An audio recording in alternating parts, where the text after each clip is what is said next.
London, 1857.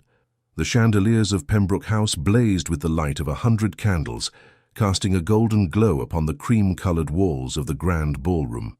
The annual winter charity ball hosted by Lady Pembroke had attracted the cream of London society. Aristocrats with ancient titles mingled with wealthy industrialists and their families, a reluctant acknowledgement of the changing times. Among them stood Valentina Montemayor, 22 years of age, her auburn hair arranged in an elegant coiffure, adorned with pearl pins that complemented her emerald silk gown. She was the daughter of Edmund Montemayor, one of London's most successful merchants, whose shipping company had flourished during the expansion of British trade. Despite her family's considerable wealth, Valentina was keenly aware of the invisible barrier that separated her from the nobility who regarded the nouveaux riches with barely concealed disdain. "You appear utterly transfixed by something, my dear," observed Eleanor Bennet, Valentina's closest friend since their days at Miss Winthrop's Academy for Young Ladies. Or should I say, by someone. Valentina's gaze had indeed been drawn to a tall figure standing near the orchestra. Duke George Westmere, with his broad shoulders and commanding presence, was impossible to ignore. At 32, he possessed the confidence of a man who had never questioned his place in the world. His perfectly tailored evening attire accentuated his imposing frame, and his dark hair was impeccably styled according to current fashion. He was engaged in conversation with several gentlemen, including Lord Blackwood, whose political influence was said to reach the highest echelons of government. "I was merely observing how our esteemed Duke appears to be plotting the fate of the nation, while everyone else attempts to enjoy the evening," Valentina replied, her tone carrying a hint of criticism that made Eleanor's eyes widen. "Valentina, please moderate your remarks," Eleanor whispered urgently. "You know his reputation. They say he ruined the career of a member of Parliament with a single letter to the Times." "And that is precisely what I find so troubling," Valentina said, her voice low but intense. "The power these men wield without accountability. Did you read about the situation at the Westmere coal mines? The workers live in squalor while the Duke appears at gatherings such as this, draped in wealth extracted from their labor." Eleanor glanced nervously around them. "Your father would be mortified if he heard you speaking this way. He has worked tirelessly to secure your position in society." Valentina sighed, knowing her friend was right.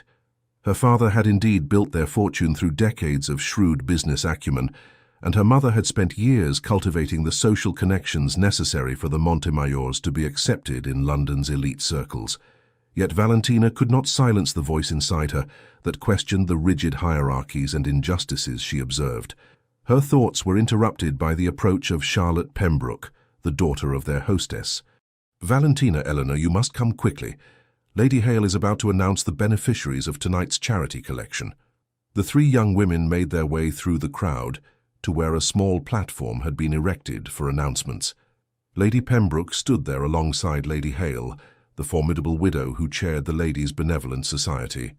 Behind them stood several gentlemen, including Duke Westmere, whose presence on the platform suggested his involvement in the charitable endeavor.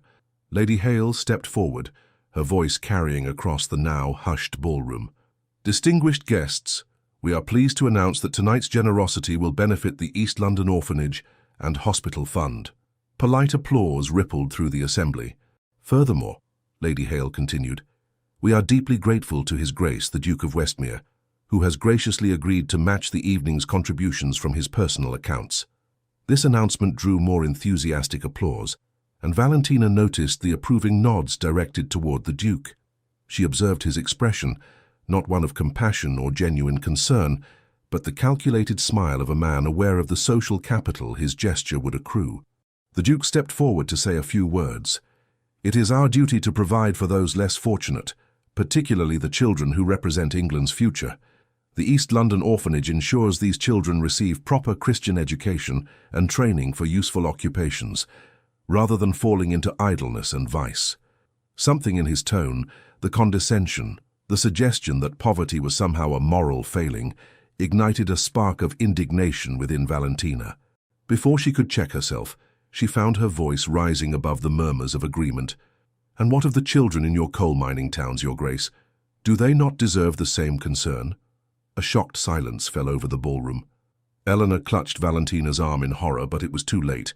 The Duke's penetrating gaze had already found her in the crowd, his steel-grey eyes narrowing as he identified the source of the interruption. "I beg your pardon, miss." His voice was controlled, but the edge in it was unmistakable. "Montemayor, Valentina Montemayor."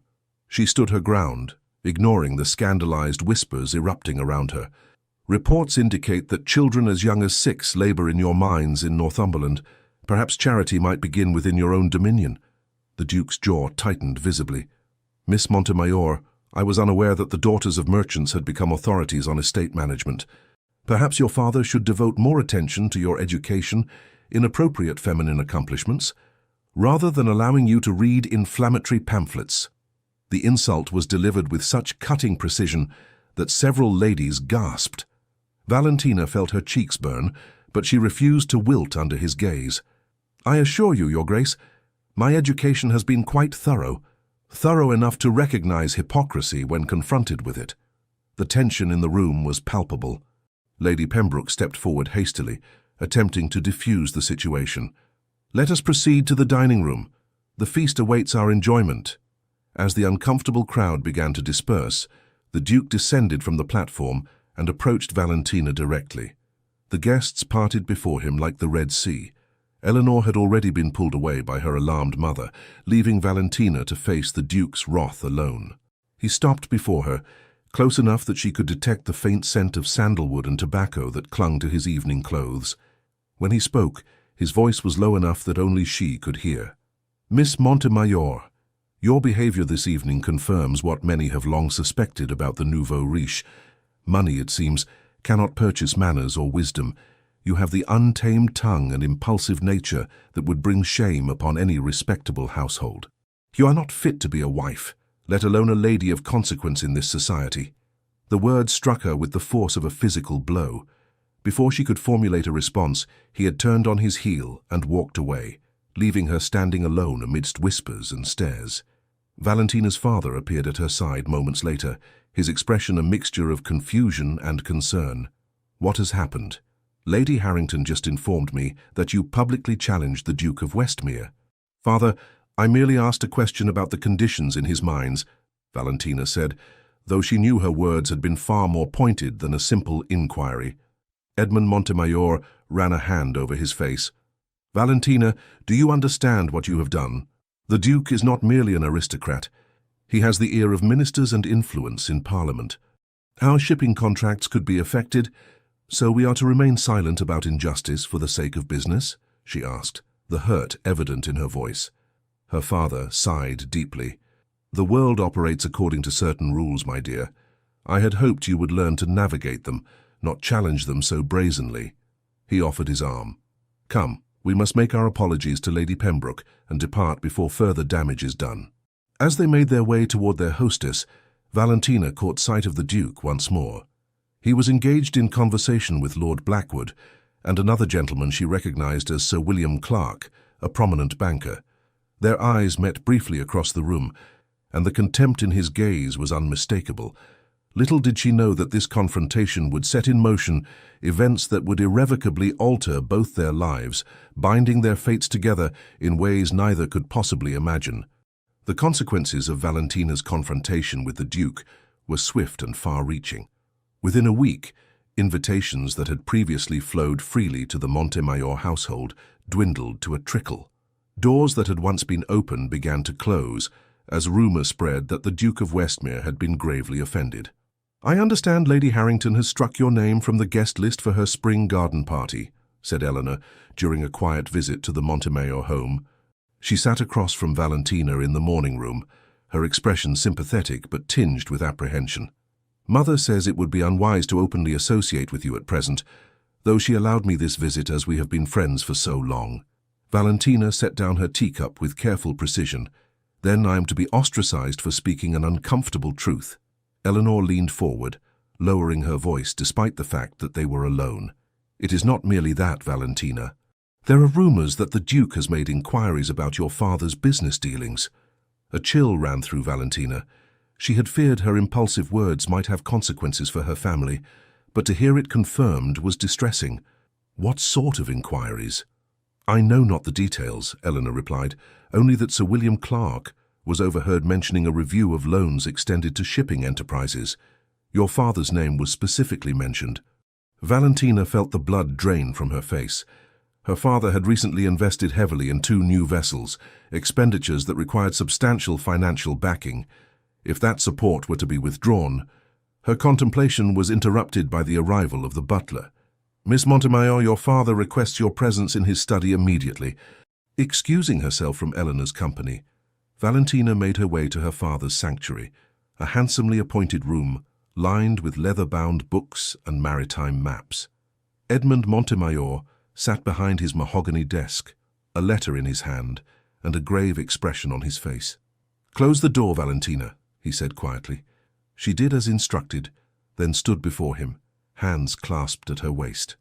"You wish to see me, father?" "I have received word from Barclays Bank," he began, his voice unnaturally calm. "They are calling in a portion of our loans, effective immediately. Furthermore, they have declined to finance the completion of the Aurora." The Aurora was to be the flagship of their fleet, a modern vessel designed for speed and capacity that would have secured the Montemayor Shipping Company's position for years to come. "But why would they—" Valentina stopped mid-sentence, the realization dawning on her with sickening clarity. "The Duke," her father nodded slowly. "It would appear that our confrontation with His Grace has had financial repercussions. Sir William Clark sits on the bank's board of directors and is a close associate of Westmere." "Father, I'm so terribly sorry," Valentina whispered, guilt washing over her. "I never intended—" Edmund raised a hand to halt her apology. "The responsibility is not yours alone. I've perhaps been too indulgent, allowing you freedoms of expression that society does not readily permit women of your station." He sighed heavily. "However, what's done cannot be undone. We must now focus on salvaging what we can. What will you do?" "I have arranged a meeting with Mr. James Harrison of Harrison & Sons Manufacturing. They have expressed interest in a partnership that could provide the necessary capital, though the terms are not as favorable as I would wish." Valentina recognized the name. Harrison & Sons was a successful iron foundry that had expanded into various industrial ventures. Its founder, Oliver Harrison, had died the previous year, leaving the business to his son James. "Is there anything I can do to help?" she asked, eager to make amends for the damage her words had caused. Her father's expression softened slightly. "Your mother and I have discussed this at length. We believe it might be beneficial for you to spend some time away from London until this matter subsides. Your Aunt Catherine has invited you to stay with her in Bath. Exile. That was what they were proposing. A gentle banishment until her scandal was forgotten." Valentina felt a protest rising to her lips, but swallowed it.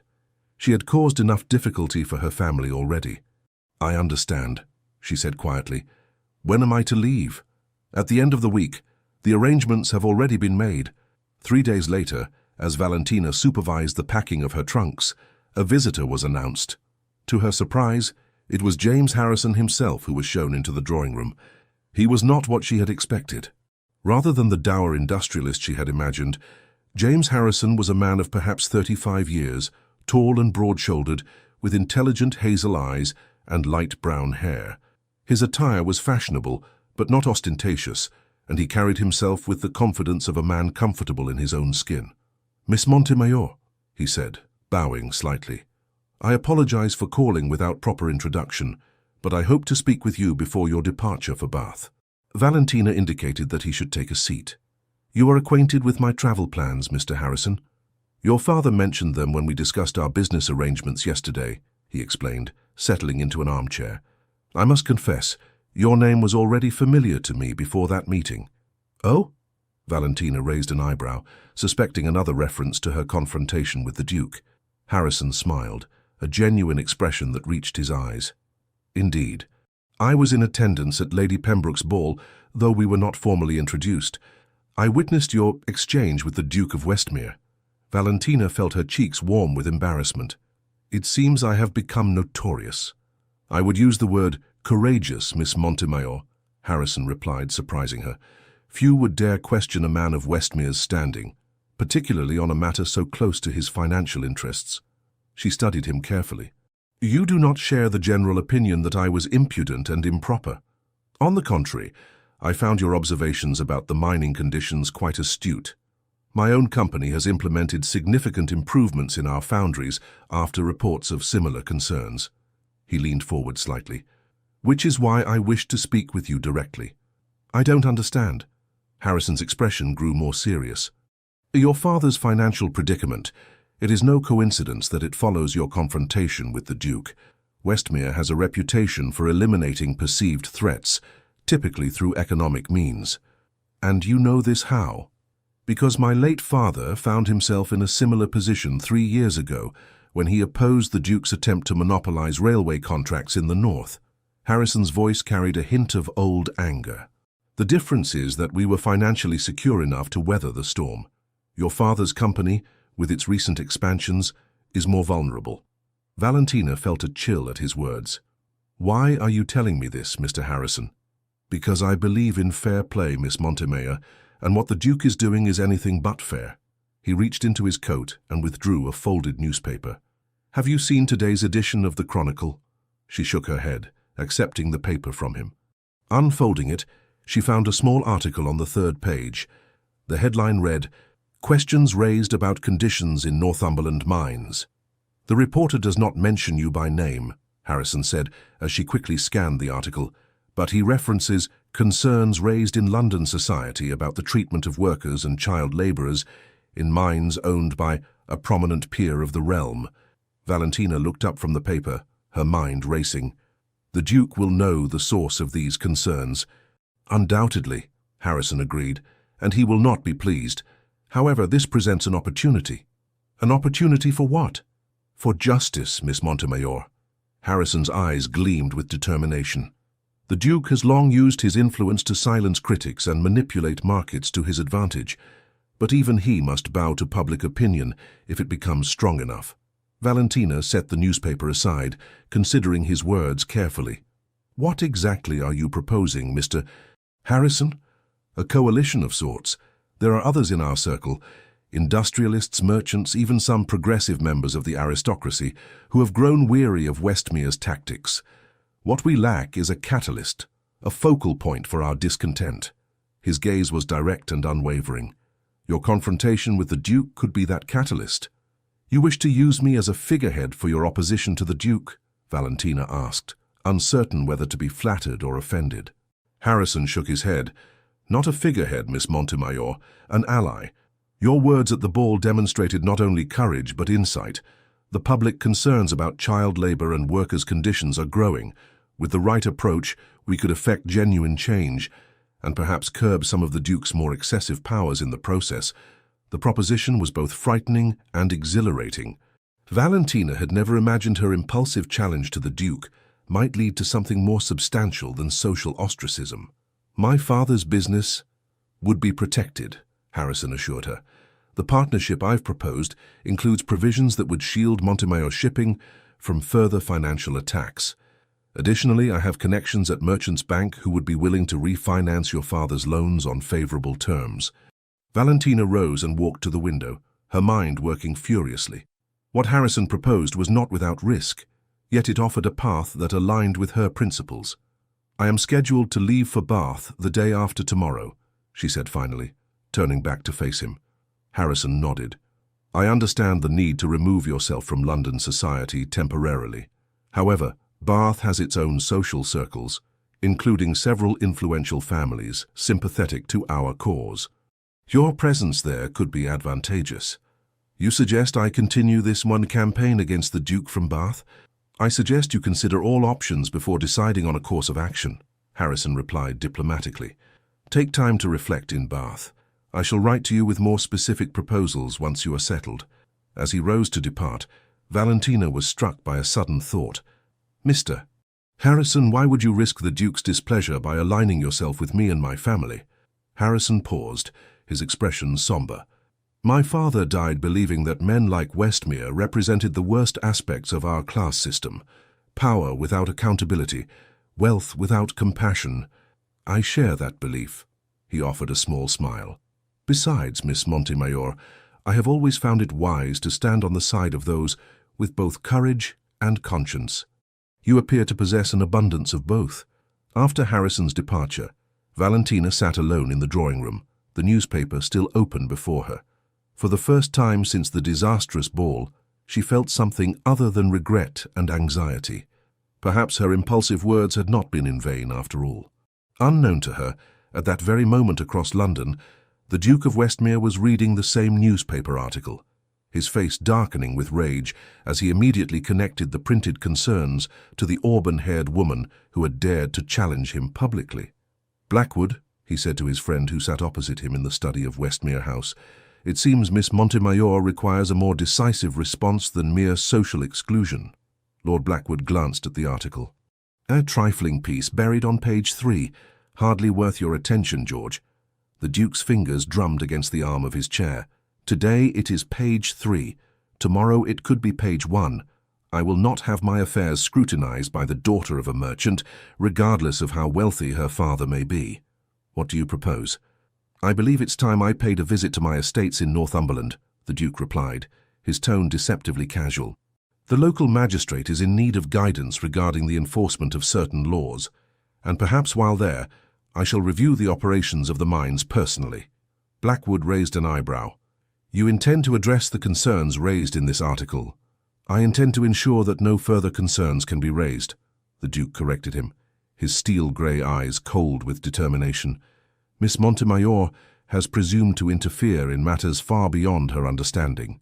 She will soon learn the consequences of such presumption."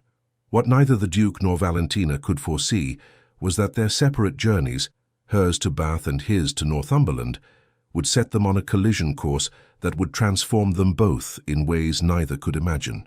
Bath, May 1857. The assembly rooms of Bath glittered with candlelight, the elegant Georgian architecture providing a refined backdrop to the evening's gathering. After 2 months in the spa town, Valentina had gradually found her place within its society, thanks in large part to her Aunt Catherine's extensive connections. Catherine Sinclair, her mother's elder sister, was a widow of independent means, whose forthright manner and genuine kindness had made her a respected figure in Bath's social circles. "Remember to smile, my dear," Aunt Catherine murmured as they entered the ballroom. "You look as though you're contemplating the fall of empires, rather than attending a spring assembly." Valentina made an effort to soften her expression. "Forgive me, Aunt. My mind was elsewhere." "Dwelling on that letter from Mr. Harrison again, I presume?" Catherine's perceptive gaze missed nothing. "You've read it so many times I fear the paper will disintegrate." The letter in question had arrived a week earlier, containing news that had both disturbed and intrigued Valentina. According to Harrison's sources, the Duke of Westmere had indeed visited his Northumberland estates shortly after the newspaper article appeared. Rather than addressing the concerns about child labor, however, he had apparently dismissed several workers who were suspected of speaking to journalists, replacing the mine overseer with a man known for his harsh discipline.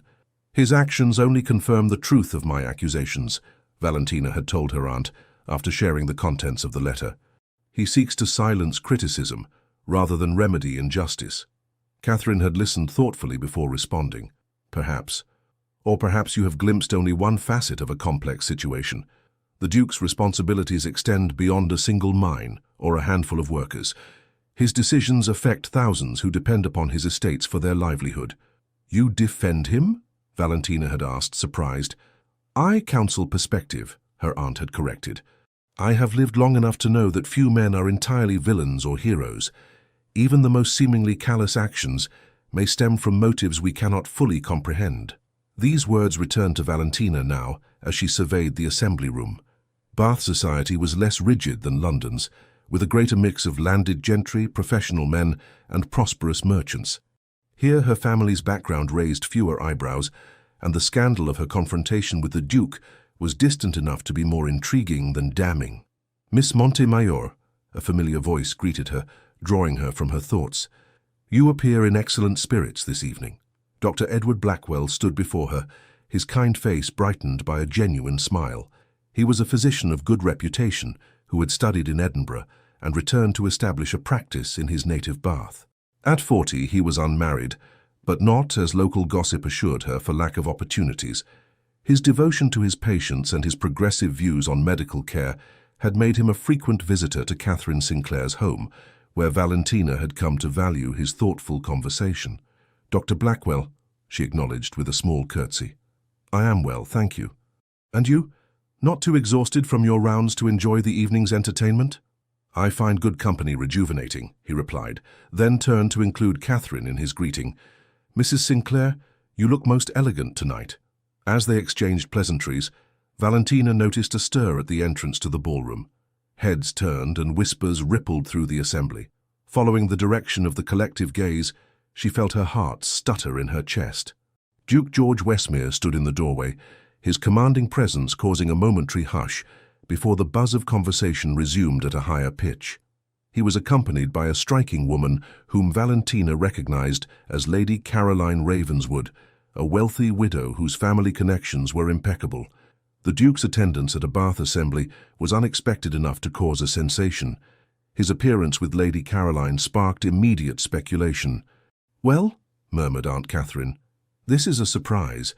His Grace rarely graces Bath with his presence, particularly during the London season." Dr. Blackwell nodded thoughtfully. "I understand he owns property in the vicinity, Briarwood Abbey, if I'm not mistaken.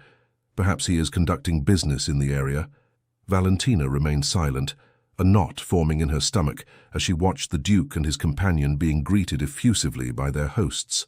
She had not seen him since that fateful night at Lady Pembroke's ball, though his presence had loomed large in her thoughts and in the correspondence she maintained with James Harrison. "Valentina," her aunt said quietly, "I suggest you compose yourself.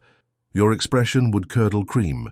Taking a deep breath, Valentina forced her features into a mask of indifference. "I am perfectly composed, Aunt Catherine." "Indeed? Then perhaps you could explain why you are gripping your fan with such force that I fear for its continued existence." Glancing down, Valentina realized she had indeed been clutching her ivory fan with white-knuckled intensity. She relaxed her grip, embarrassed by her transparent reaction. "It matters not to me who attends this assembly," she insisted, though the slight tremor in her voice betrayed her. Dr. Blackwell, observing the exchange with perceptive eyes, offered his arm. "Perhaps a turn about the room would be beneficial, Miss Montemayor. I have been eager to continue our discussion on Florence Nightingale's work in the Crimea." Grateful for the diversion, Valentina accepted his arm. As they began to circulate through the room, she was acutely aware of the Duke's presence. Like a magnetic pull she was fighting to resist. She focused intently on Dr. Blackwell's conversation, responding with animation to his observations about modern nursing practices. For nearly an hour she managed to avoid direct encounter with the Duke, though she could not help but notice his movements from the corner of her eye. He danced once with Lady Caroline, then engaged in conversation with several gentlemen near the card-room. Throughout, he gave no indication that he had observed Valentina's presence. The reprieve ended when Aunt Catherine approached with Lady Harrington, a mutual acquaintance from London who was visiting Bath for the waters. "Valentina, you remember Lady Harrington?" Catherine said, a warning in her eyes that communicated the need for polite civility despite past frictions. "Of course," Valentina replied, curtsying appropriately. "How lovely to see you again, Lady Harrington. I trust you are finding Bath restorative?" Lady Harrington's smile was thin but correct. "Indeed, Miss Montemayor, the waters are most beneficial for my constitution." "I understand you have been in Bath for some time now?" 2 months, Valentina confirmed. "My aunt has been kind enough to host me for an extended visit." "How fortunate," Lady Harrington murmured, her gaze drifting past Valentina to fix on something, or someone behind her. "Ah, Your Grace, what an unexpected pleasure to encounter you in Bath." Valentina felt a chill run down her spine as she realized who had approached their circle. Steeling herself, she turned to face the Duke of Westmere. He looked much as she remembered, imposing, impeccably attired, his dark hair contrasting with the pristine white of his cravat. His steel-grey eyes betrayed no surprise at finding her in his path. "Lady Harrington," he acknowledged with a slight bow, then nodded to Catherine. "Mrs. Sinclair, I believe. We were introduced at the Countess of Mersey's reception last year." "Indeed, Your Grace," Catherine replied. "May I present my niece, Miss Valentina Montemayor?"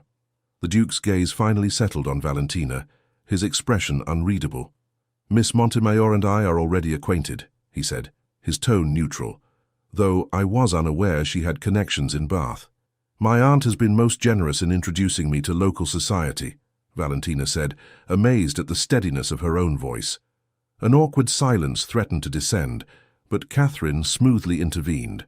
I understand you own property near Bath, Your Grace? Briarwood Abbey lies some 7 miles to the north, he confirmed. I am conducting a review of my estates in the region. Dr. Blackwell, who had remained quietly at Valentina's side, chose this moment to join the conversation. I believe Briarwood includes several tenant farms and a woolen mill, if I'm not mistaken. The Duke's gaze shifted to assess the physician. You are well informed, Doctor. Blackwell, Edward Blackwell. I have treated some of the workers from your mill over the years. Something flickered in the Duke's eyes, a momentary tension quickly masked. I see. And what is your assessment of their general health, Dr. Blackwell? The question surprised Valentina. It seemed a genuine inquiry rather than a mere social nicety. Dr. Blackwell considered his response carefully. The conditions at Briarwood Mill are better than many I have observed, though there is always room for improvement. Proper ventilation remains a concern in most textile operations.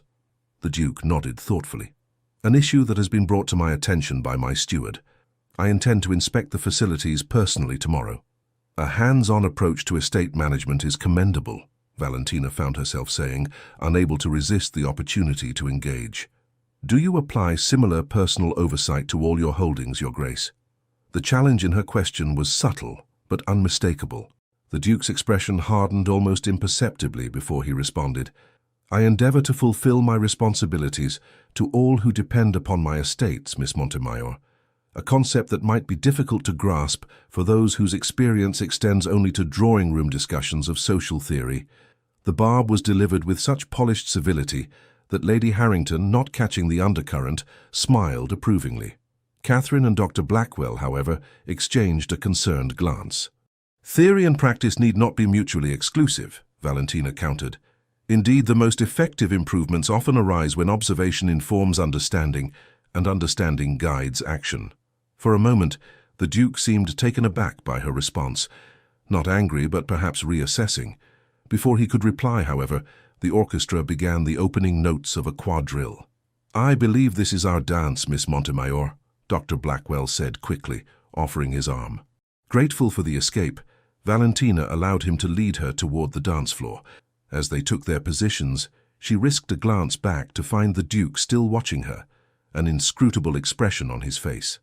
The following morning dawned clear and mild, perfect weather for the outing Aunt Catherine had planned to the botanical gardens. Valentina, however, found herself restless and distracted as they walked among the carefully tended beds of exotic plants. Your body may be present, my dear, but your mind is clearly elsewhere, Catherine observed after Valentina failed to respond to a question about the ornamental fountain they were passing. Would it help to speak of what troubles you? Valentina sighed, knowing her aunt deserved honesty. I cannot stop thinking about my encounter with the Duke last night. I thought as much. He certainly seemed to provoke a strong reaction in you. It is not the man himself, but what he represents, Valentina insisted, though even to her own ears the protest sounded hollow. The arrogance, the unquestioned authority. And yet, Catherine interrupted gently, he mentioned a personal inspection of his mill to address the very concerns Dr. Blackwell raised. That hardly suggests a man indifferent to the welfare of those in his employ. Valentina frowned, having wrestled with the same contradiction since the previous evening. One gesture does not redeem years of negligence. Perhaps not, her aunt agreed, but it might indicate a capacity for growth and change, qualities worth acknowledging even in those we have cast as villains in our personal narratives. Before Valentina could respond, they were hailed by a familiar voice. Dr. Blackwell approached along the garden path, his expression animated. Mrs. Sinclair, Miss Montemayor, how fortuitous to encounter you here. I have just come from a most interesting morning. Do tell, Dr. Blackwell, Catherine encouraged, indicating that he should join their stroll. I received an unexpected summons at dawn, he explained. A messenger from Briarwood Abbey requesting my presence at the woolen mill on a matter of some urgency. Valentina's interest was immediately piqued. The Duke's mill? What was the emergency? Not an emergency as such, but rather a consultation. It seems His Grace was conducting his promised inspection and wished for a medical opinion on certain conditions he observed. Dr. Blackwell's tone held a note of surprise, mixed with respect. I must confess, I was skeptical of his motives initially, but the Duke appeared genuinely concerned about the dust levels in the carding room and their effect on the workers' lungs. Valentina's brow furrowed in confusion. He sought your advice on improving conditions? Indeed, and more than that, he implemented changes immediately, ordered additional windows cut into the north wall for cross-ventilation, and limited the working hours in the most affected areas. Dr. Blackwell shook his head in apparent wonder. He even instructed his steward to arrange for regular medical examinations for all mill workers at the estate's expense. That is not what I expected, Valentina admitted, struggling to reconcile this account with her perception of the Duke.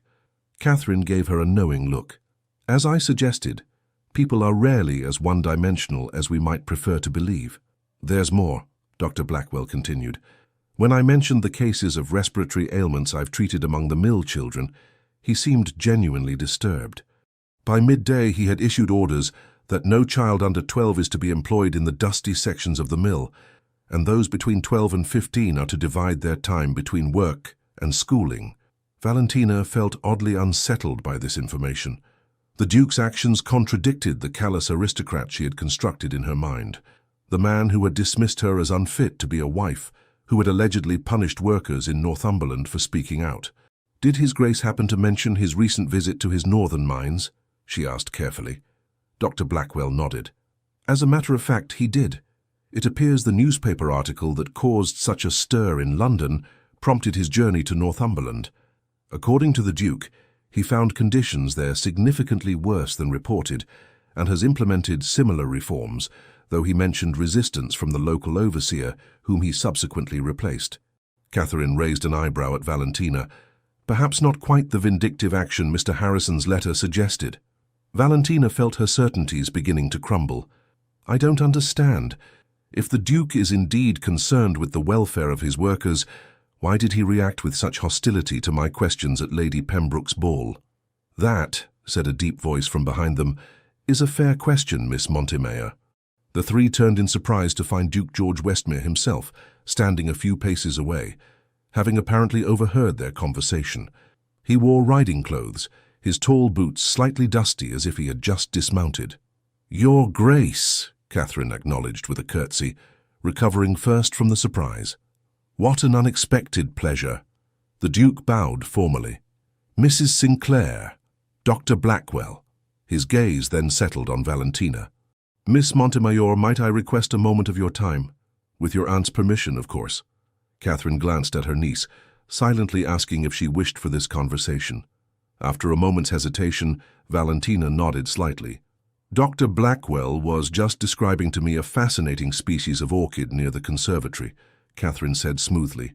Perhaps you might show it to me while my niece speaks with the Duke. Once they were alone on the garden path, an awkward silence fell. The Duke gestured toward a nearby stone bench. Shall we sit? Valentina nodded, arranging her pale blue walking dress as she took her place. The Duke remained standing for a moment, seemingly gathering his thoughts, before joining her at a proper distance. I owe you an explanation, Miss Montemayor, he began, his tone more measured than she had ever heard from him, and, I believe, an apology. The admission was so unexpected that Valentina found herself momentarily speechless. My reaction at Lady Pembroke's ball was excessive, he continued when she didn't speak.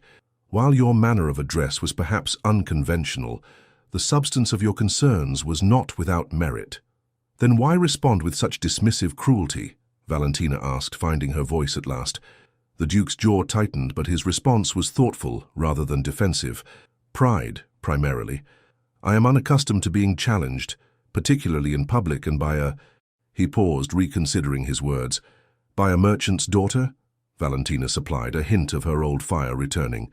By anyone, he corrected, but especially by someone whose critique struck closer to home than I cared to admit. He turned slightly to face her more directly.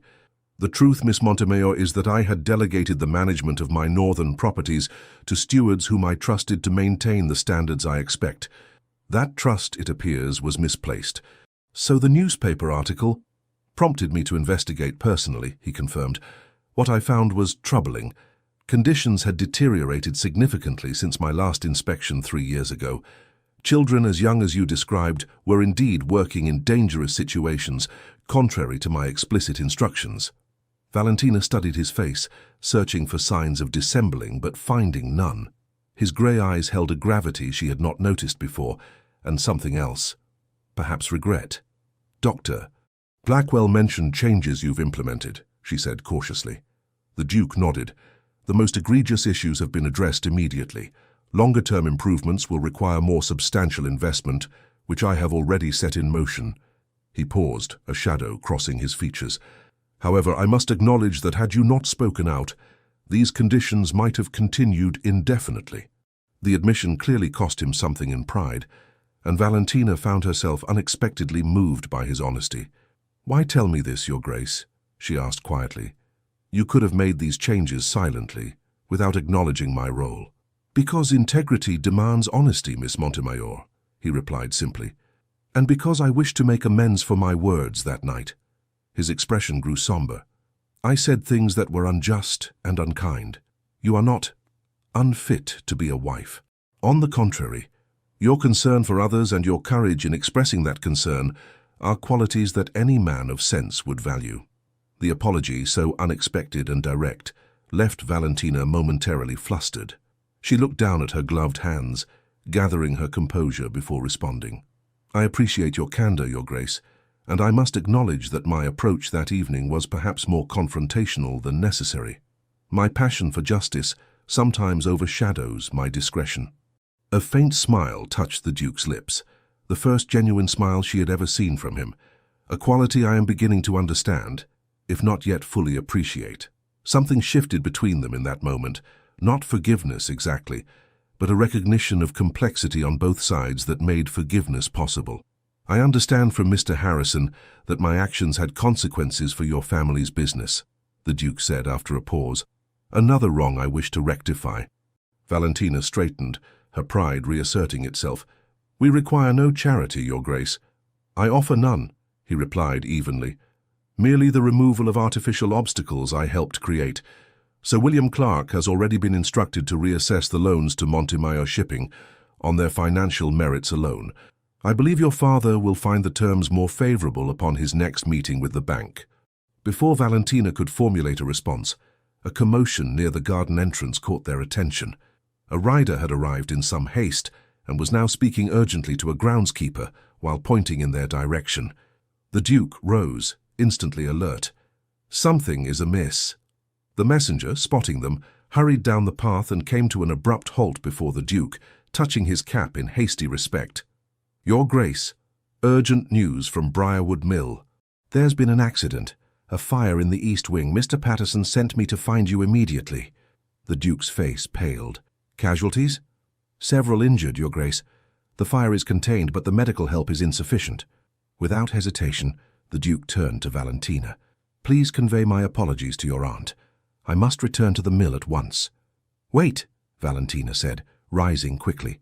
"Dr. Blackwell is here in the gardens. His assistance would surely be valuable." "Indeed," the Duke agreed. "If you would be so kind as to locate him while I secure transportation." "I'll do more than that," Valentina said with sudden determination. "My aunt's carriage can transport Dr. Blackwell and any medical supplies he needs, and I have some experience with nursing from my volunteer work at St. Thomas's Hospital in London." The Duke looked as if he might object, then reconsidered. "Your assistance would be most welcome, provided your aunt consents. The situation may be distressing." "I am not easily distressed when there is work to be done," Valentina assured him, already gathering her skirts to move more quickly. "I shall find Dr. Blackwell and my aunt immediately." The journey to Briarwood Mill was tense and swift. Dr. Blackwell had quickly assembled what medical supplies were available, while Aunt Catherine, after a moment's concern, had not only given her permission but insisted on accompanying them, citing her own experience managing household accidents on her late husband's estate. The scene that greeted them upon arrival was one of controlled chaos. The fire had been extinguished, but smoke still hung in the air as workers and village volunteers moved about with purpose, carrying buckets of water and tending to the injured who had been brought outside to the mill yard. Dr. Blackwell immediately took charge of the medical situation, directing the establishment of a treatment area under the shelter of a large oak tree. Valentina set to work alongside him, cleaning and bandaging burns, while Catherine organized the female mill workers to prepare bandages and boil water for sterilizing instruments. The Duke, meanwhile, moved through the scene with an authority that seemed to calm rather than intimidate. He spoke with the mill manager, the fire brigade, and the injured workers in turn, his manner direct but compassionate. As the afternoon wore on, Valentina found herself working in unexpected harmony with the Duke. When supplies ran short, he dispatched riders to fetch more from the abbey. When families arrived seeking news of their loved ones, he personally ensured they received accurate information and assistance. By evening, the immediate crisis had passed. The most severely injured had been transported to the local infirmary or to Briarwood Abbey itself, where the housekeeper had prepared rooms for their care. The remaining workers had been sent home with compensation for lost wages, and a small crew remained to secure the damaged section of the mill. Exhausted but satisfied with their efforts, Valentina stood at the edge of the mill yard, watching as the sunset cast a golden glow over the scene of the day's emergency. She had removed her outer jacket hours before, and her simple dress was smudged with soot and small bloodstains, her hair falling loose from its pins after hours of exertion. "You are remarkably capable in a crisis, Miss Montemayor." She turned to find the Duke approaching, his own appearance similarly disheveled. His cravat was long gone, his shirt sleeves rolled up to reveal forearms darkened with soot, and a small burn mark was visible on one hand where he had helped move a fallen beam. "As are you, Your Grace," she replied honestly. "I confess I did not expect to see a Duke personally assisting injured workers. Did you imagine I would stand aside in fine clothing, issuing orders from a safe distance?" There was no anger in his question, only genuine curiosity. Valentina considered her answer carefully, perhaps once, but no longer. He nodded, accepting her response. "People are often more than the positions they occupy, Miss Montemayor. A lesson I find myself learning with increasing frequency in your presence." The simple honesty of his statement touched her more deeply than any formal compliment might have. For the first time, she looked at him not as the Duke of Westmere, embodiment of aristocratic privilege, but as George, a man with responsibilities he took seriously and the capacity to learn and grow. "Dr. Blackwell says all the injured should recover," she said, turning back to the mill, "though some will carry scars. As will the memory of this community," the Duke replied soberly. "But we rebuild and learn from tragedy. The mill will be restored with improved safety measures." He paused, then added quietly, "I am grateful for your assistance today, Miss Montemayor. Your presence made a significant difference." "Valentina," she said impulsively, "after a day such as this, perhaps we might dispense with some formality." Surprise registered in his eyes, followed by something warmer. "Valentina, then." "And I am George, at least in private conversation." The simple exchange of names seemed to cross a boundary more significant than either could have anticipated. They stood in companionable silence for a moment, watching as the last of the activity in the mill yard wound down. "Your aunt is looking for you," George finally said, nodding toward the makeshift medical station where Catherine was speaking with Dr. Blackwell. "I've arranged for my carriage to return you all to Bath. It will be dark soon." "Of course." Valentina moved to join her aunt, then paused, turning back to him. "Will you return to London now that your inspection is complete?" "Not immediately," he replied. "There is still much to be done here, and I find myself reconsidering certain priorities." His gaze held hers for a moment longer than propriety strictly allowed. "Perhaps our paths will cross again before your return to London." "Perhaps they will," Valentina agreed, surprised by how much she hoped it might be true. As the carriage carried them back to Bath that evening, Aunt Catherine observed her niece with knowing eyes. "A most illuminating day," she remarked. "In more ways than one, I think." Valentina merely nodded, her thoughts still at Briarwood Mill, with a man who had begun to demolish every preconception she had formed about him and about her own heart. The weeks following the Briarwood Mill fire marked a period of profound transformation, not only for the mill itself, but for the lives of all those connected to it.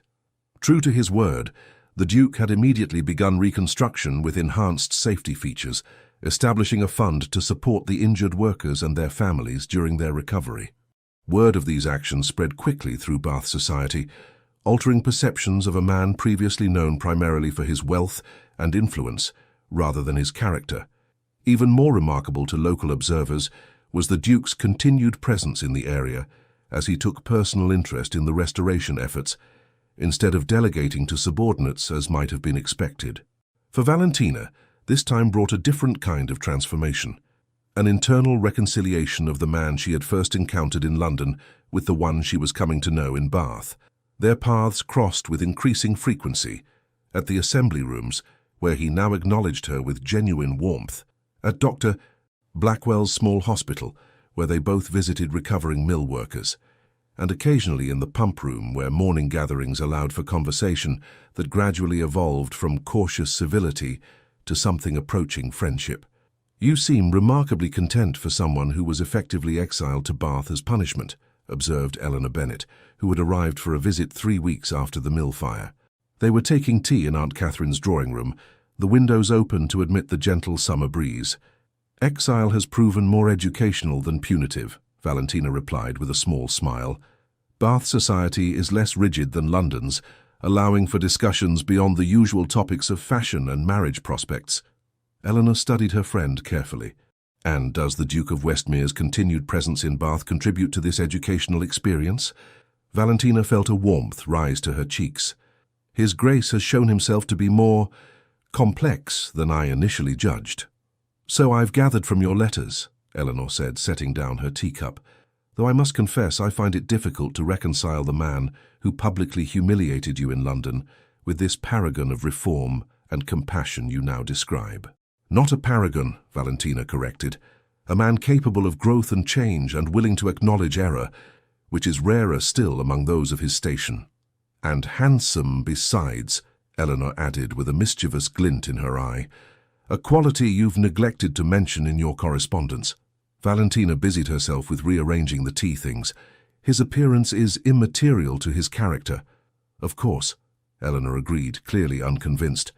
"Just as his title and fortune are entirely irrelevant to the transformation in your opinion of him."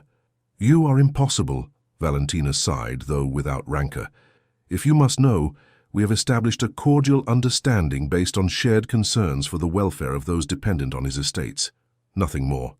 Eleanor might have pressed further, but they were interrupted by the arrival of Aunt Catherine, who entered the drawing room with a letter in hand and an expression of mixed concern and excitement. "This just arrived from your father," she announced, handing the letter to Valentina. "It appears the situation in London has taken an unexpected turn." Valentina quickly broke the seal and scanned the contents, her expression growing increasingly troubled as she read. "What is it?" Eleanor asked, leaning forward with concern. "My father writes that Lord Blackwood has been making inquiries about our family, our history, connections, even my mother's lineage," Valentina explained, looking up from the letter. "And he has heard rumors that similar investigations are being conducted regarding Mr. Harrison's business affairs." "Lord Blackwood?" Catherine frowned. "The Duke's close associate?" Valentina nodded, her mind racing. "Father believes these inquiries may be preliminary to some form of legal or financial action against both our family and the Harrisons." "But why?" Eleanor asked. "I thought you said relations with the Duke had improved." "They have, at least between His Grace and myself," Valentina replied, rereading a particular passage in the letter.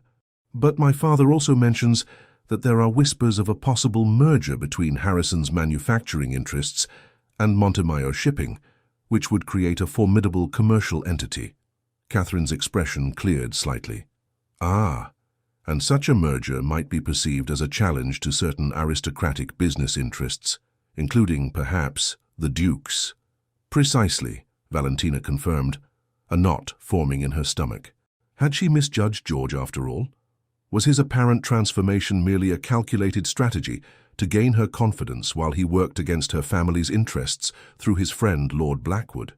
"What will you do?" Eleanor asked quietly. Valentina folded the letter carefully, her decision already forming. "I believe it is time I spoke directly with the Duke. If he is involved in these investigations, I want to understand his motives. And if he is not—" She left the alternative unspoken, unwilling to acknowledge how much she hoped for the latter. An opportunity to seek clarification presented itself the following afternoon at Lady Wesley's garden party.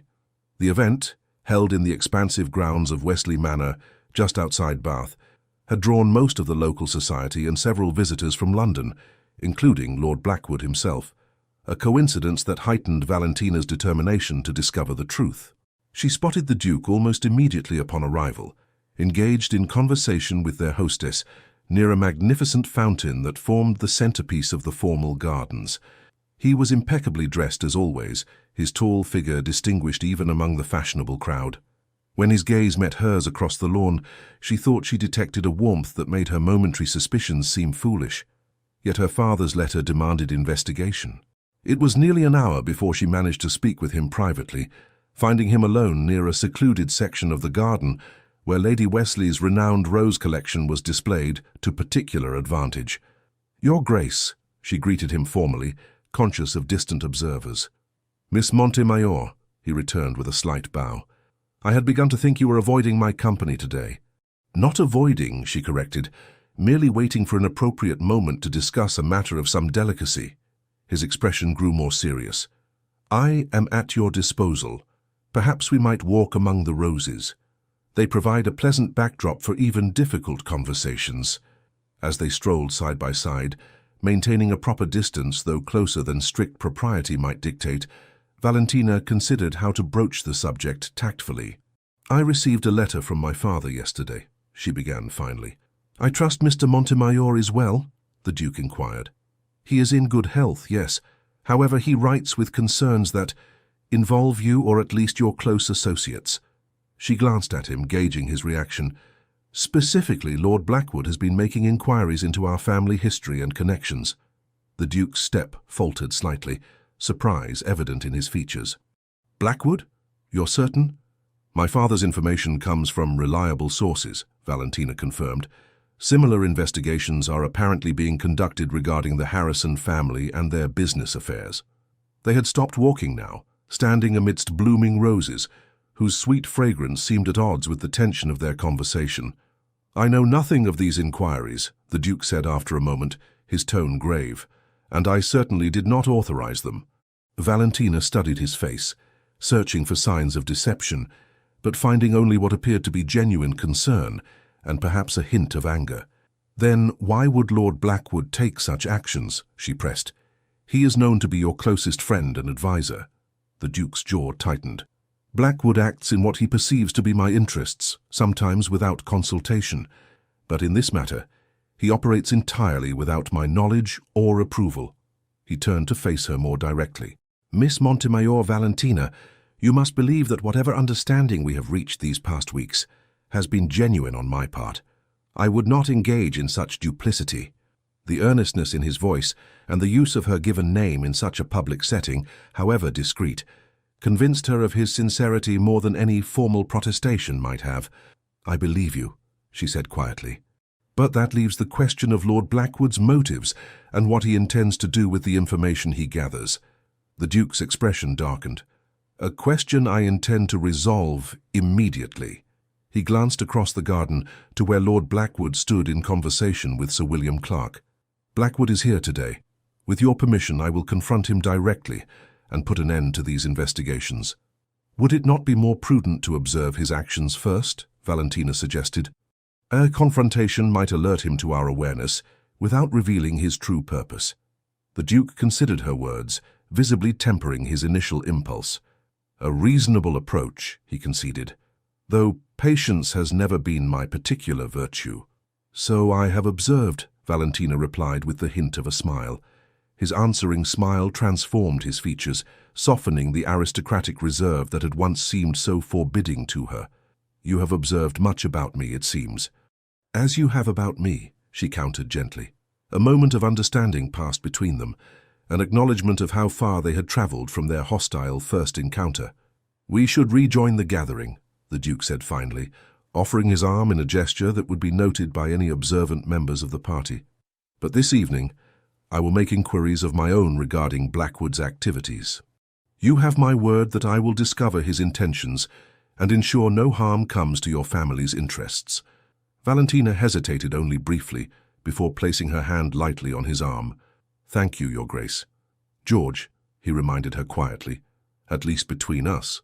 "George," she amended, the name feeling both foreign and strangely natural on her lips. As they emerged from the rose garden together, Valentina was acutely aware of the curious glances directed their way. Among the most intent observers was Lord Blackwood himself, whose expression registered first surprise, then calculation as he watched their approach. "Westmere," he greeted the Duke with practiced cordiality before turning to Valentina.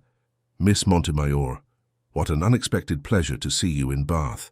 "Lord Blackwood," Valentina acknowledged with a proper curtsy, betraying nothing of her suspicions. "I have been enjoying an extended stay with my aunt, Mrs. Sinclair." "Indeed?" Blackwood's smile did not reach his eyes. "And how does your father fare? I understand Montemayor Shipping has been navigating some challenging financial waters of late." The deliberate reference to her family's business difficulties confirmed Valentina's concerns about Blackwood's involvement. Before she could formulate a suitably non-committal response, the Duke intervened. "Montemayor Shipping's prospects have improved considerably," he stated with a pointed look at his friend. "In fact, I recently suggested to Sir William that the bank reconsider certain loan terms that seemed unnecessarily restrictive." Blackwood's surprise was evident, though quickly masked. "How magnanimous of you, considering past differences." "I have found that first impressions are not always reliable," the Duke replied smoothly, his hand moving to cover Valentina's where it rested on his arm, a gesture whose significance would be lost on no one present. "Miss Montemayor has helped me recognize the value of reconsidering fixed opinions." The implication hung in the air between them, causing a ripple of whispers among nearby guests. Lord Blackwood's expression hardened momentarily before he recovered his social mask. "How commendable," he murmured. "If you'll excuse me, I believe Lady Wesley requires my attention." As Blackwood withdrew, Valentina turned to the Duke with wide eyes. "That was rather public," she said quietly. "Deliberately so," he confirmed. "Blackwood understands displays of alliance. By publicly associating myself with your family's interests, I have sent a clear message that any action against Montemayor Shipping would be interpreted as an action against me personally." "A strategic gesture, then," Valentina said, trying to ignore the irrational disappointment that his actions might have been merely tactical. The Duke's grey eyes held hers with unexpected intensity. "Strategic, yes, but not merely so." He hesitated, then added in a lower voice, "Nothing in my conduct toward you these past weeks has been mere strategy, Valentina." The sincerity in his tone sent a warmth through her that had nothing to do with the summer afternoon. Before she could respond, however, they were joined by Aunt Catherine and Dr. Blackwell, effectively ending the private moment. As the garden party continued, Valentina found herself watching the subtle currents of power and influence flowing through the gathering. Lord Blackwood moved from group to group, his manner affable, but his eyes calculating. Several times she caught him observing her interactions with the Duke, his expression increasingly troubled. By the time the event concluded in early evening, Valentina had formed a clearer understanding of the situation. Whatever Lord Blackwood's investigations had been intended to accomplish, the Duke's public display of favour toward her had disrupted those plans. Yet she sensed this was merely a temporary setback rather than a complete resolution. Her suspicions were confirmed the following morning when a letter arrived from James Harrison, delivered by private courier rather than the regular post. The contents were alarming enough that Valentina immediately sought her aunt's counsel. "Mr. Harrison writes that Lord Blackwood has approached several of his key investors, suggesting that an alliance with Montemayor Shipping would be viewed unfavourably by certain influential circles," she explained, pacing the morning room in agitation. "Two have already withdrawn their support for the partnership." Catherine frowned, considering the implications. "Despite the Duke's apparent intervention yesterday, it seems Lord Blackwood is proceeding with his campaign against your family's interests." "But why?" Valentina demanded, frustration evident in her voice. "If the Duke truly opposes these actions, why would his closest friend persist in them?" "Perhaps," Catherine suggested carefully, "because Lord Blackwood believes he is protecting the Duke from a more personal threat than mere business competition." Valentina stilled her pacing. "What do you mean?" My dear, you cannot be unaware of how your interactions with the Duke have been interpreted by society, her aunt said gently.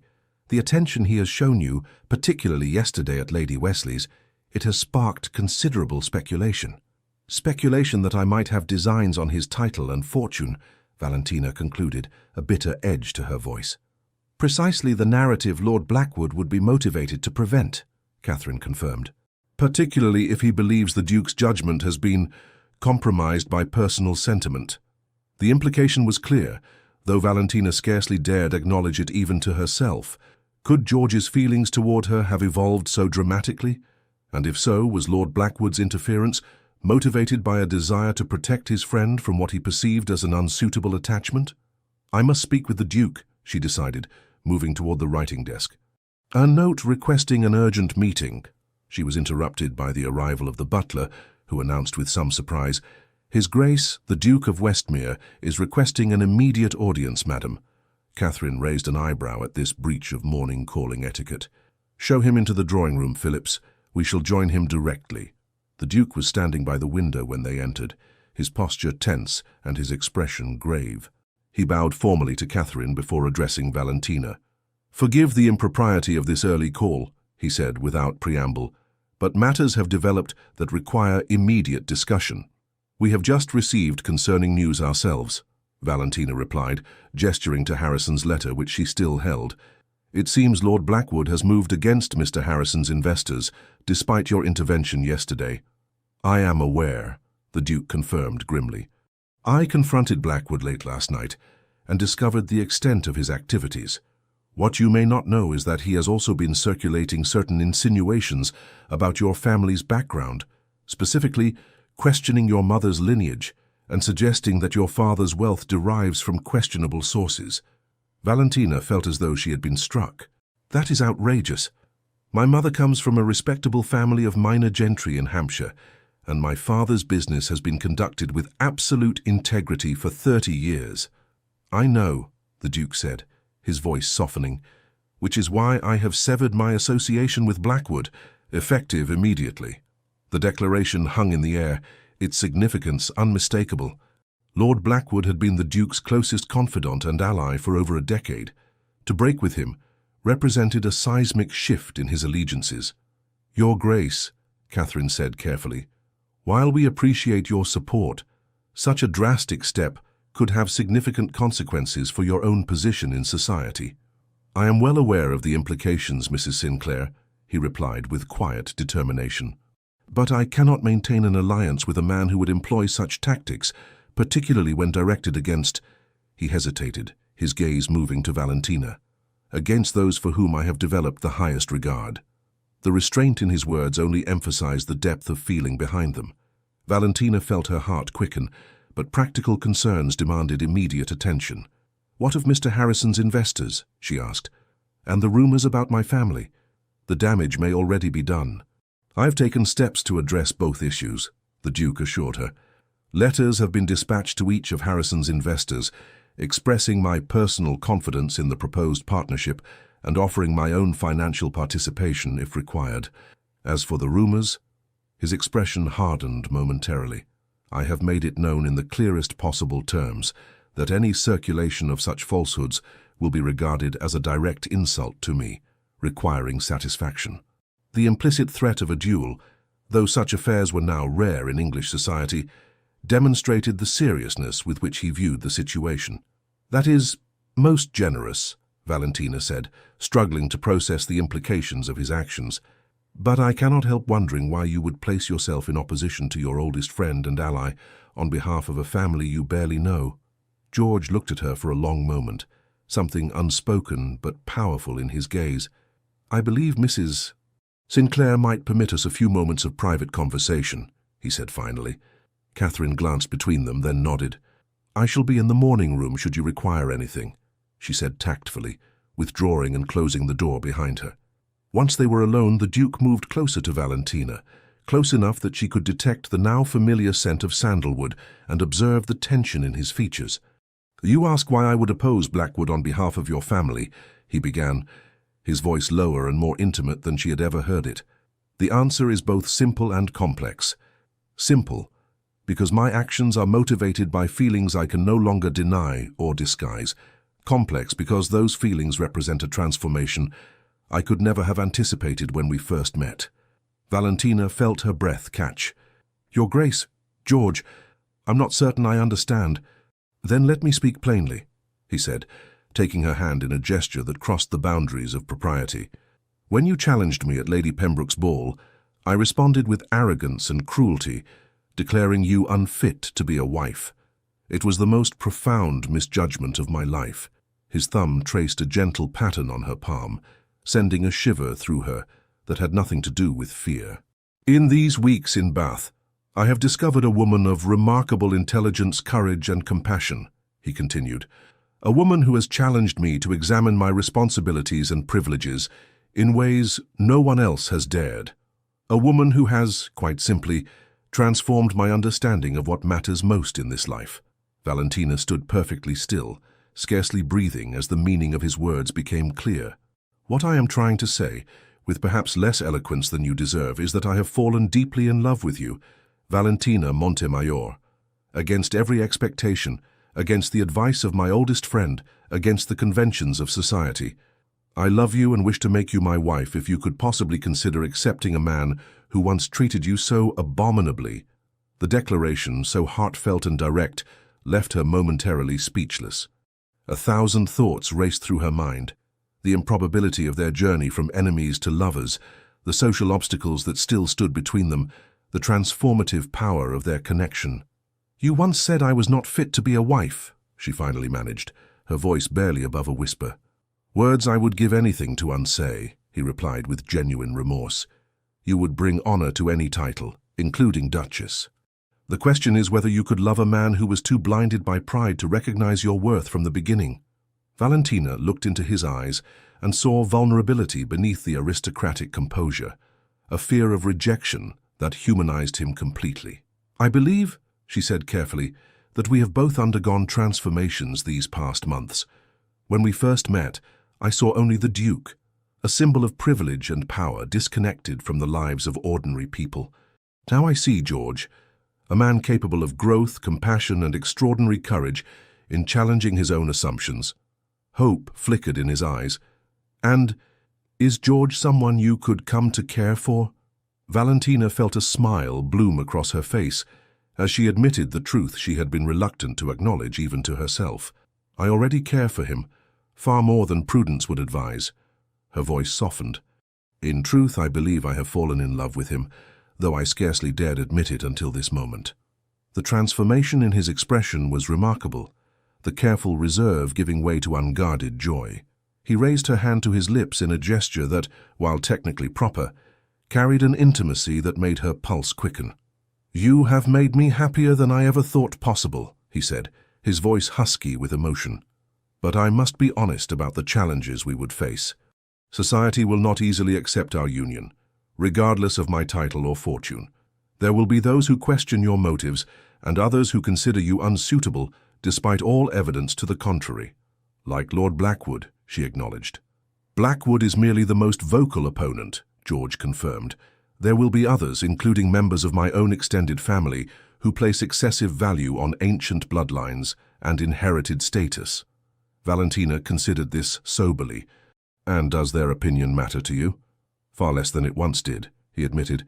Your influence has helped me recognize that character and actions define worth more truly than birth or title. But I would not have you enter into marriage with me unaware of the difficulties you might face as Duchess. The title sounded strange in relation to herself. Duchess of Westmere, a position of significant social and political influence.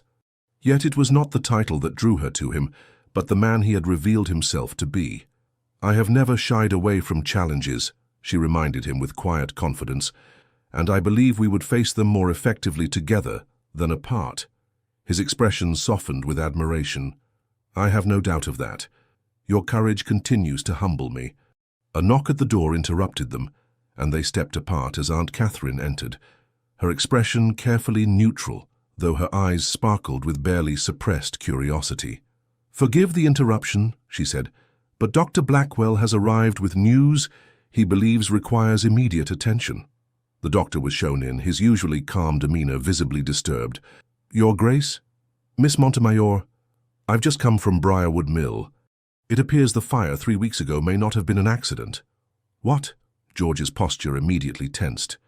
Explain. During the reconstruction, workers discovered evidence suggesting the fire was deliberately set, Dr. Blackwell elaborated. A container of lamp oil was found hidden in a wall cavity near where the fire originated, and one of the workers has reported seeing a stranger in that section of the mill shortly before the blaze began. Valentina exchanged a troubled glance with George. Who would want to sabotage the mill? She asked. The Duke's expression darkened. Someone who wished to undermine my position, or perhaps to distract me from other matters. His gaze met Valentina's, unspoken understanding passing between them. When exactly did this evidence come to light, Dr. Blackwell? This morning.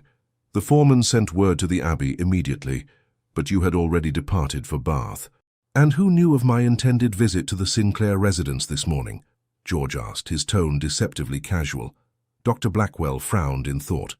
I cannot say with certainty, but I did encounter Lord Blackwood as I was leaving the Abbey. He inquired about your whereabouts, and I mentioned you had ordered your carriage prepared for a journey into Bath. The pieces fell into place with disturbing clarity. Blackwood, aware of George's growing feelings for Valentina and determined to prevent their union, had been systematically working to undermine both her family and the Duke's business interests. The timing of this new revelation about the mill fire could hardly be coincidental. I believe we must consider the possibility that Lord Blackwood's opposition extends beyond mere social disapproval, George said grimly. If he is indeed connected to the mill fire, he has crossed into far more dangerous territory. But what proof do we have? Catherine asked practically. Suspicion is not evidence, and Lord Blackwood's position in society makes him a formidable opponent. The truth often leaves traces for those who know where to look, George replied, his mind clearly working through the problem. Dr. Blackwell, I would ask you to return to the mill and ensure all physical evidence is preserved. Mrs. Sinclair, might I impose upon your hospitality for a while longer? I believe Miss Montemayor and I have important matters to discuss regarding both our personal future and this troubling development. Of course, Catherine agreed. I shall arrange for refreshments in the library where you might speak more privately. Once they were settled in the book-lined sanctuary of Catherine's library, George outlined his concerns more fully. I have known Blackwood for 15 years, he began, and while I have always recognized his ambition and occasional ruthlessness in political matters, I never imagined he would resort to such methods. Yet the evidence increasingly suggests his involvement in a coordinated campaign against your family, and more recently, against my own interests. But why would he risk so much? Valentina asked, troubled by the implications. Surely he must realize that such actions, if discovered, would destroy his own position. George considered the question carefully. I believe his motives are complex. There is, of course, his genuine conviction that an alliance between us would undermine my social and political standing, but there may be more practical concerns as well. He paused, frowning. Shortly before we encountered each other in Bath, I had begun discussing with Blackwood the possibility of investing significant capital in railway development in the north, projects that would compete directly with some of his own financial interests. And my father's partnership with Harrison would potentially strengthen those competing interests, Valentina realized, especially if you were to add your support as you mentioned yesterday. Precisely, George confirmed. What began as social disapproval may have evolved into a calculated effort to protect his financial position by driving a wedge between us and undermining both your family's business and my own industrial ventures. The scope of Blackwood's possible betrayal was staggering. If he had indeed orchestrated the mill fire, he had risked the lives of dozens of workers to advance his agenda. What do you intend to do? Valentina asked quietly. George's expression was resolute. First, secure irrefutable evidence of his involvement. If Blackwood is responsible for the fire, there will be connections that can be traced, payments to whoever set the blaze, witnesses who can place his agents at the scene. And once you have such evidence, justice must be served regardless of his social position, George stated firmly. But there is another matter of equal importance to me. He reached across the table to take her hand. I meant what I said earlier, Valentina. I wish to make you my wife, to build a life and a future together. Before this matter with Blackwood fully erupts into the public sphere, I would like to announce our engagement, with your father's blessing, of course." The proposal, though expected after their earlier conversation, still took her breath away with its directness. "You wish to announce it now, before these issues with Lord Blackwood are resolved?" "Especially now," he insisted. "A public declaration of our intentions would make clear to all that any attack on your family is an attack on me as well. It would offer protection through association with my title, while demonstrating my complete confidence in your family's integrity." Valentina considered his words, touched by both the practical protection he offered and the genuine emotion behind it. "My father would need to be consulted," she said finally, "and I would wish to speak with him in person before making such a significant commitment." "Of course," George agreed immediately. "In fact, I believe current circumstances warrant your return to London sooner rather than later. With your aunt's permission, I would escort you myself. We could depart tomorrow." The swiftness of events was dizzying, yet Valentina felt a surprising clarity amidst the tumult. Whatever challenges lay ahead, she would face them alongside a man who had proven his capacity for growth, compassion, and unwavering loyalty. "I accept your escort," she said with a small smile, "and I will give your proposal the most serious consideration it deserves." His answering smile transformed his features, softening the aristocratic reserve into something more approachable and warm. "I can ask for nothing more fair."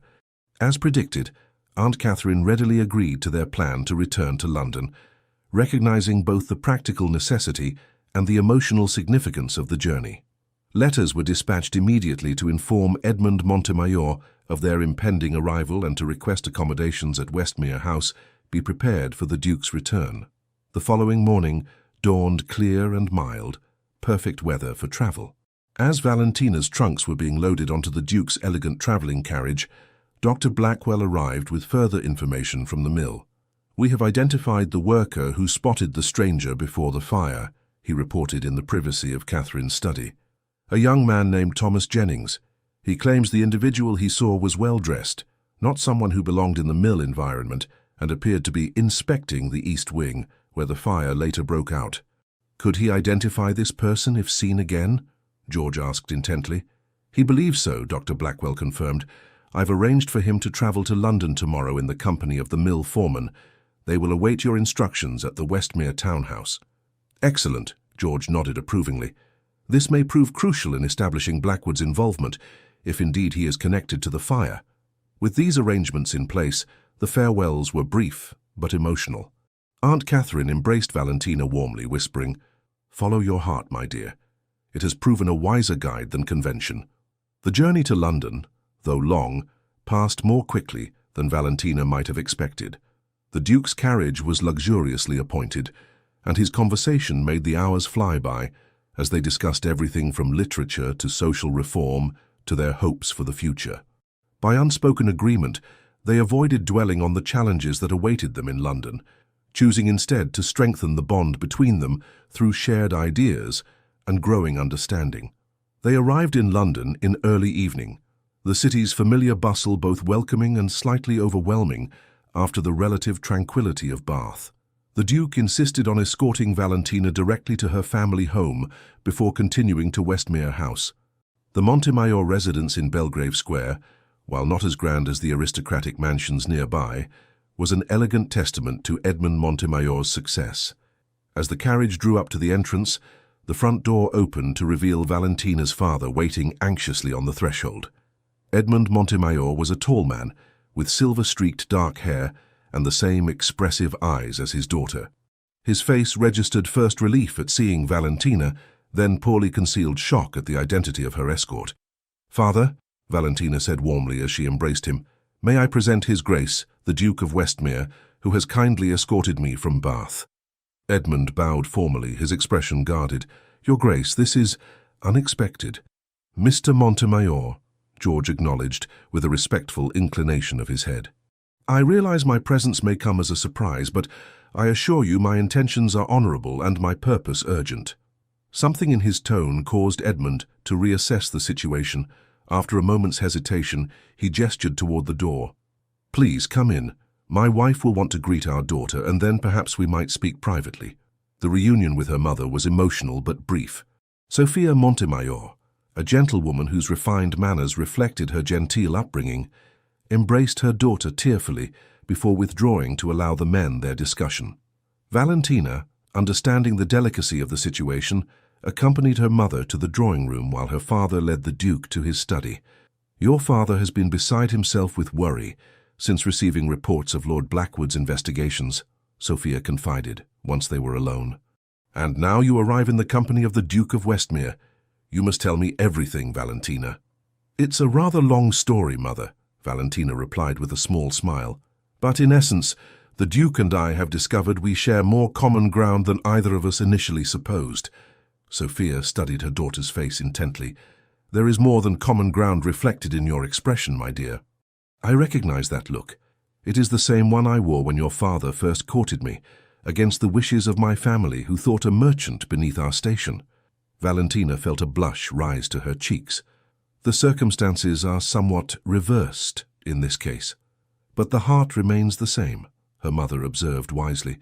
"Society may erect barriers between people, but true affection has a way of finding paths around them." She squeezed Valentina's hand encouragingly. "Your father will listen with an open mind.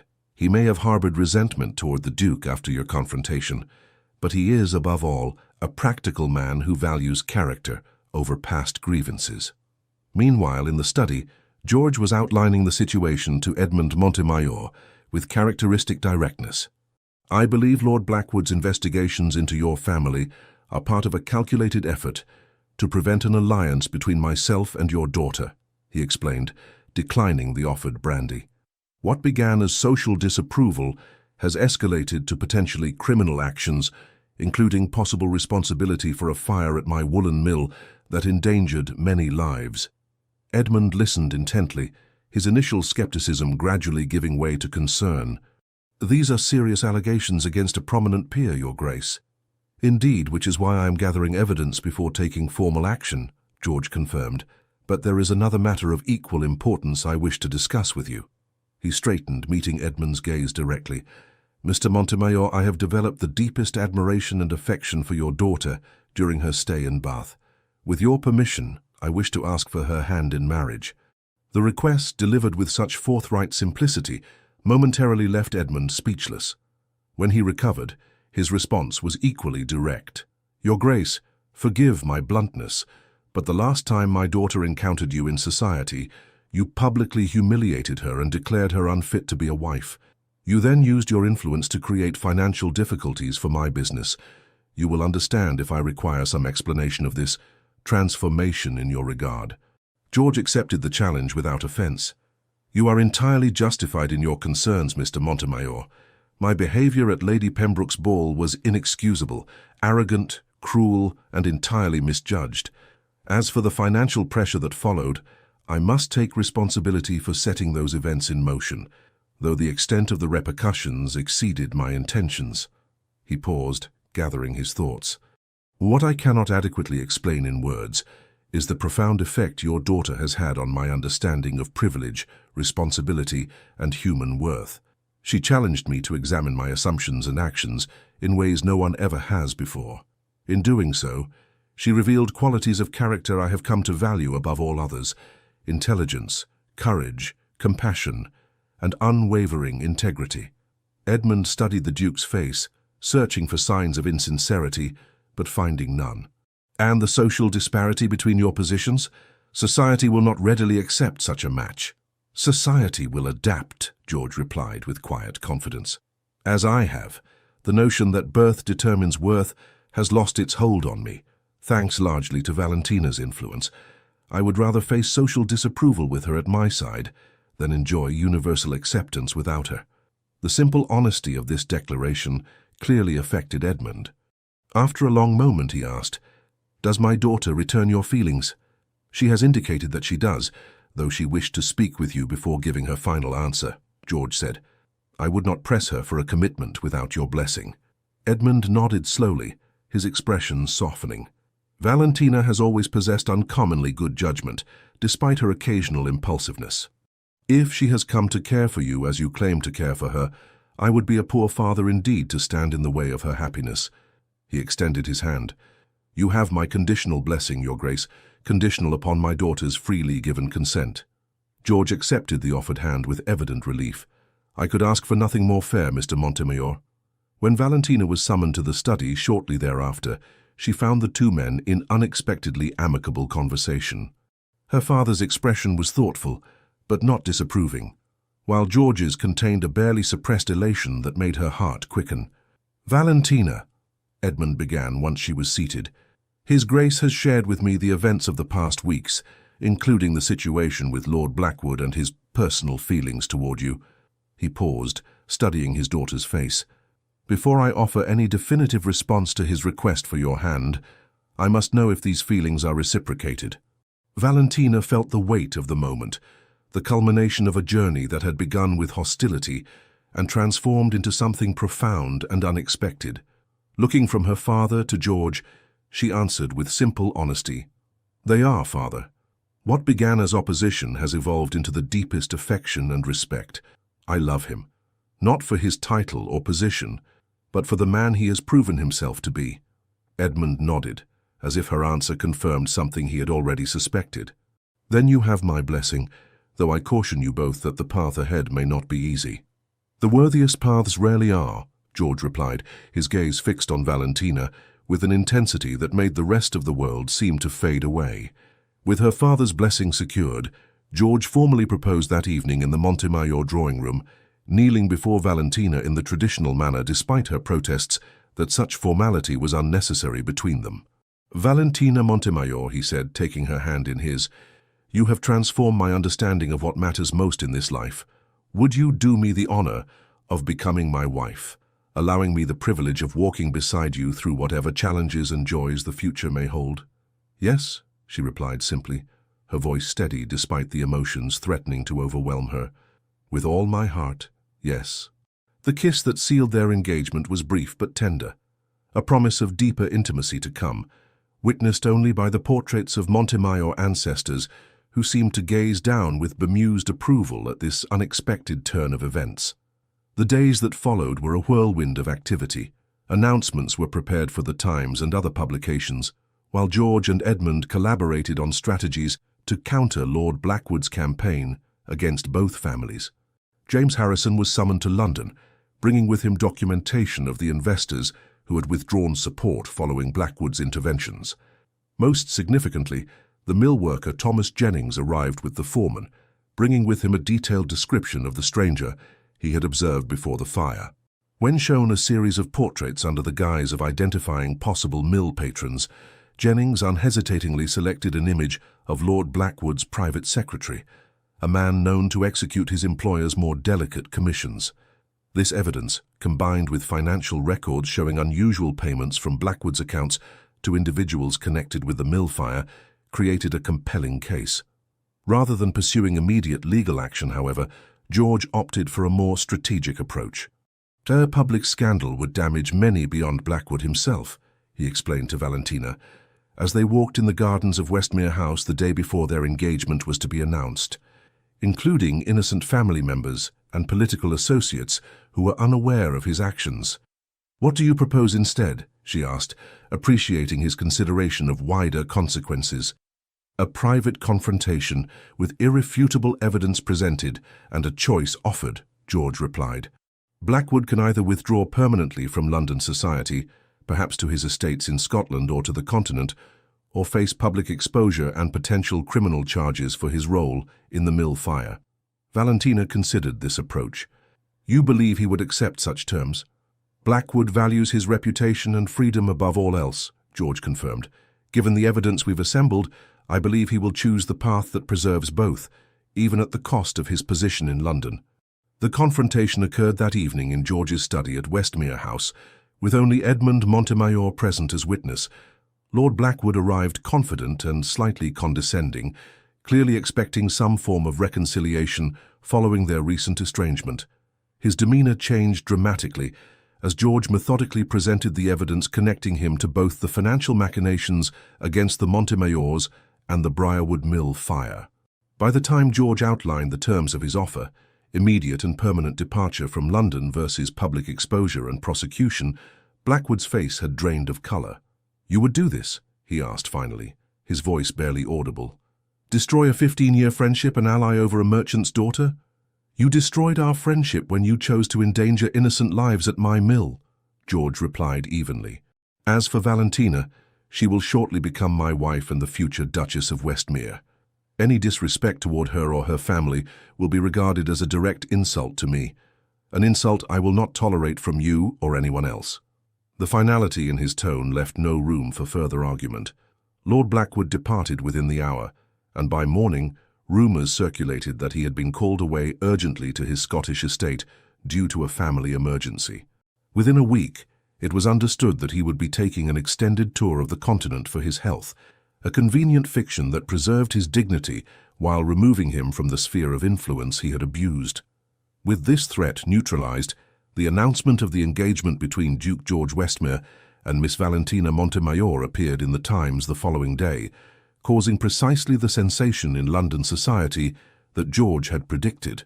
Reactions ranged from scandalized whispers to pragmatic acceptance, with a surprising number of progressively minded peers offering genuine congratulations. "Society will adjust," George assured Valentina, as they reviewed the varied responses over breakfast at Westmere House, where she and her mother had been invited for morning refreshments. "Those whose good opinion is worth having will come to know you as I do. The rest matter little." Sophia Montemayor, observing their interaction with maternal satisfaction, nodded in agreement. "When I married a merchant despite my family's objections, I was told I would regret abandoning my place in society. Instead, I found a happiness that transcended such narrow definitions of belonging. Besides," Edmund added with unexpected humor, "between His Grace's title and our family's financial resources, even the most rigid social arbiters will find reasons to reconcile themselves to the match. Pragmatism often trumps principle in London drawing rooms." The wedding was set for early autumn, a compromise between George's desire for an immediate ceremony and the practical need for appropriate preparations. In the intervening months, Valentina divided her time between wedding arrangements and more substantive matters close to her heart. With George's full support, she established a foundation to improve conditions for workers across his various estates, beginning with the implementation of education programs for children previously employed in mines and mills.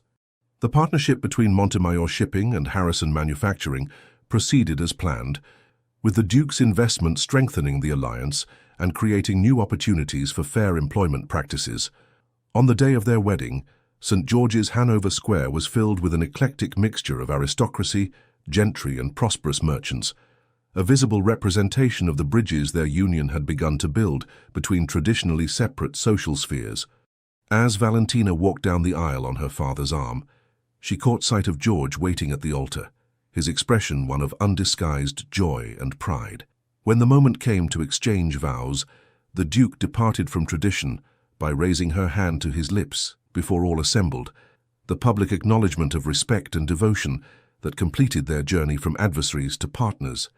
"I take thee, Valentina, to be my wedded wife," he said, his voice carrying clearly through the hushed church, "to honor and cherish all the days of my life, as equal in worth and wisdom, different in perspective, but united in purpose."